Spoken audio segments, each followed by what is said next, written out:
Hello students, कैसे हैं आप सब। उम्मीद करता हूं आप सभी ठीक होंगे। डियर स्टूडेंट, आज इस वीडियो लेक्चर के अंदर हम जो बीएससी फर्स्ट ईयर का एग्जाम होने वाला है उसके लिए कौन चैप्टर से एक बहुत इंपॉर्टेंट प्रश्न को सॉल्व करने वाले हैं। इसलिए इस वीडियो को बिल्कुल भी स्किप मत करना और पूरा वीडियो देखना। अगर वीडियो देख करके कुछ सीखने को मिले तो वीडियो को लाइक जरूर करना और एक कमेंट लिख करके बताना कि वीडियो कैसी लगी। और चैनल को अभी तक सब्सक्राइब नहीं किया है तो जरूर कर लें। तो चलिए शुरू करते हैं अपना ये वीडियो। देखिए स्टूडेंट्स, यहाँ पर हमने ये एक प्रश्न लिया है जो बहुत ज़्यादा इंपॉर्टेंट प्रश्न है। कौन शंकु से हमने ये प्रश्न को लिया है। यहाँ पर हमें दिया हुआ है, सिद्ध कीजिए कि शंकु A X square plus B Y square plus C Z square plus 2f(yz) plus 2g(zx) plus 2hxy equal to 0 के तीन परस्पर समकोणिक स्पर्श तल होंगे यदि। अब ये हमें सिद्ध करना है, A B plus B C plus C A equal to F square plus G square plus H square. तो डियर स्टूडेंट्स, अगर किसी शंकु के तीन म्यूचुअली परपेंडिकुलर टेंजेंट प्लेन होंगे तो इसका मतलब ये होता है कि उसके व्युत्क्रम शंकु की तीन परस्पर समकोणिक जनक रेखाएं होंगी।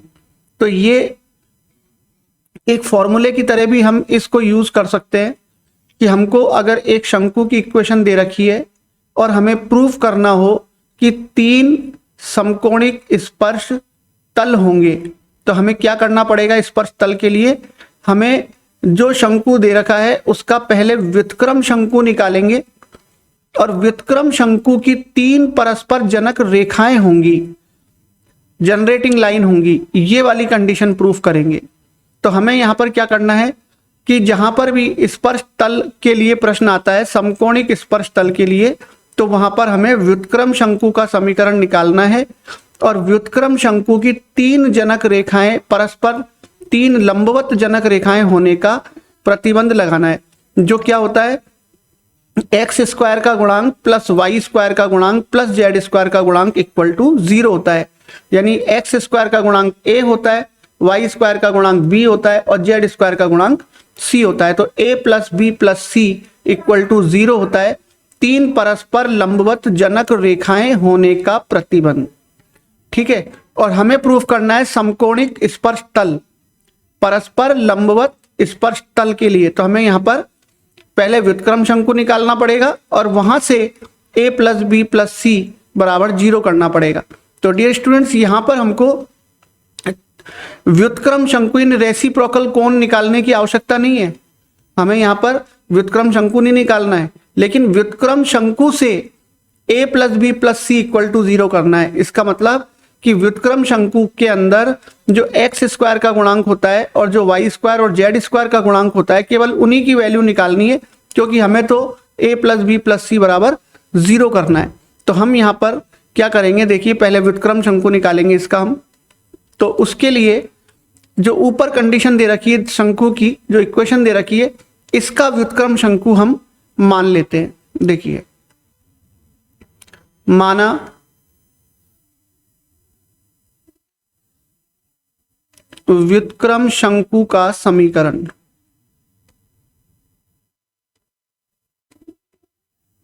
तो व्युत्क्रम शंकु का जो समीकरण है, हम पहले भी इस तरह के प्रश्नों को सॉल्व कर चुके हैं। जो मानक रूप में शंकु का समीकरण होता है वही मानते हैं व्युत्क्रम शंकु का समीकरण, केवल ए बी सी और एफ जी एच को कैपिटल लेटर में लिखते हैं। तो ये हो जाएगा A X square plus B Y square plus C Z square plus 2f(yz) plus 2g(zx) plus 2hxy बराबर 0। तो ये व्युत्क्रम शंकु का समीकरण हमने मान लिया और इसमें जो कैपिटल लेटर में ए बी सी और एफ जी एच लिख रहे हैं, इनको हमें निकालना है, जिससे व्युत्क्रम शंकु का समीकरण आ जाता है।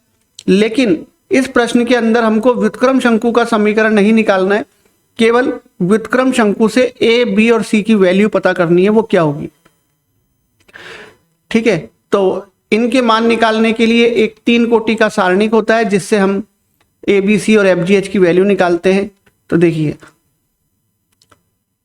ए बी और सी, एफ जी और एच के मानों के लिए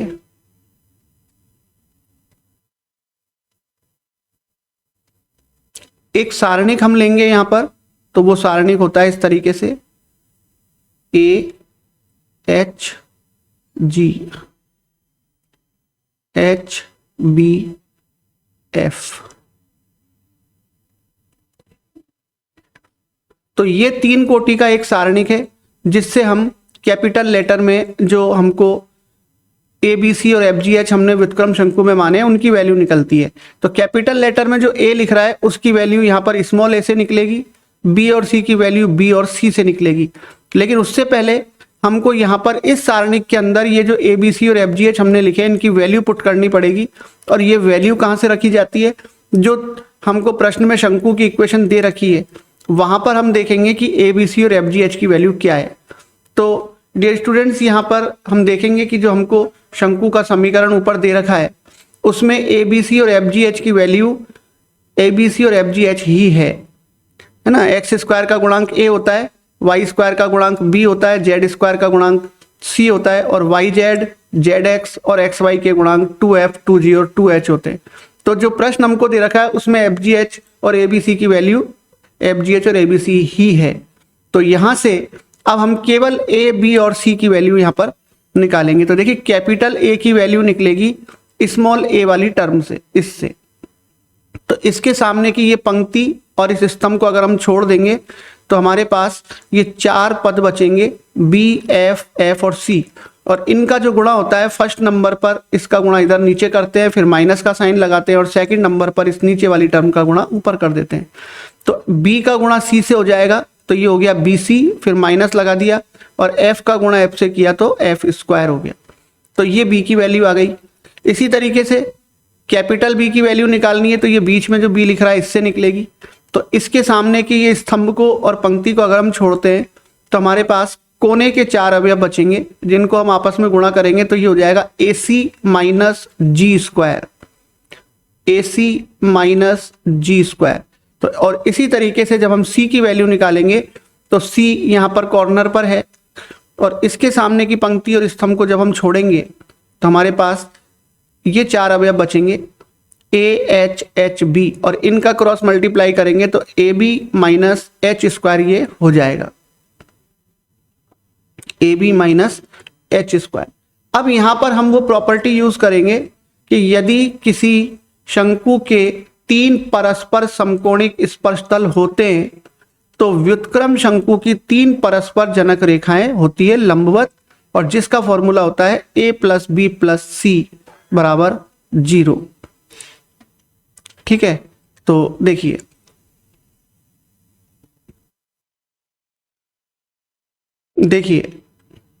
यदि किसी शंकु की 3 परस्पर समकोणिक स्पर्शतल होते हैं तो व्युत्क्रम शंकु की 3 परस्पर लंबवत जनक रेखाएं होती है। तो ये वो कंडीशन हो गई कि अगर हमको किसी प्रश्न के अंदर शंकु के 3 परस्पर लंबवत समकोणिक स्पर्शतल दिए हुए हैं तो हम व्युत्क्रम शंकु की 3 परस्पर लंबवत जनक रेखाओं का प्रतिबंध काम में लेते हैं। तो हमने क्या करा कि पहले व्युत्क्रम शंकु मान लिया और व्युत्क्रम शंकु के समीकरण को नहीं निकालना है, व्युत्क्रम शंकु के अंदर हमको 3 परस्पर लंबवत जनक रेखाओं का प्रतिबंध सिद्ध करना है जो a प्लस बी प्लस सी बराबर 0 होता है। तो हमने व्युत्क्रम शंकु से केवल a प्लस ए बी और c की वैल्यू निकाल ली। अब उन ए बी सी की वैल्यू को जब हम यहाँ पर रखेंगे तो हमारा वो कंडीशन आ जाएगी जो सिद्ध करने को दे रखी है और ये कंडीशन जो मूल शंकु हमको प्रश्न के अंदर दे रखा है उसके लिए आएगी। 3 परस्पर लंबवत स्पर्शतल होने की कंडीशन आएगी जो व्युत्क्रम शंकु से निकाली जाती है। ठीक है, तो ए बी सी के मान इसके अंदर हम रख देते हैं।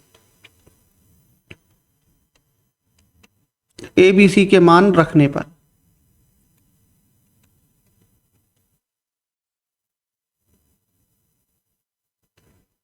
तो देखिए ए बराबर हमारे पास क्या आया था, B C minus F square plus B का मान आया था हमारे पास ए सी माइनस जी स्क्वायर और सी की वैल्यू आई थी A B minus H square. एक बार चेक कर लेते हैं।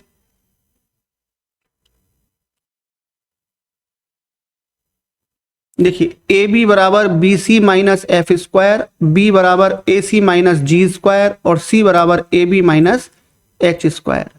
और इसको अब हम कर देंगे 0 के बराबर।